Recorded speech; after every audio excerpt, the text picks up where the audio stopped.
Welcome to a Foxy Tech Tips tutorial on signing out of your Twitch account on the mobile app.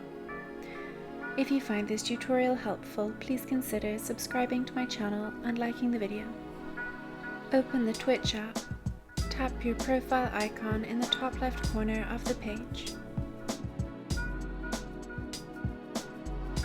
Select Account Settings from the menu that appears.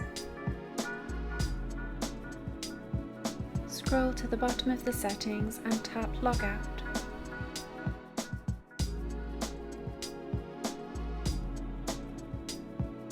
Tap Logout again on the pop-up.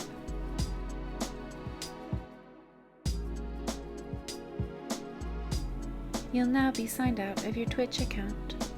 And that draws an end to this tutorial. Please like the video if you found it helpful and subscribe to Foxy Tech Tips for more Twitch tips and tricks.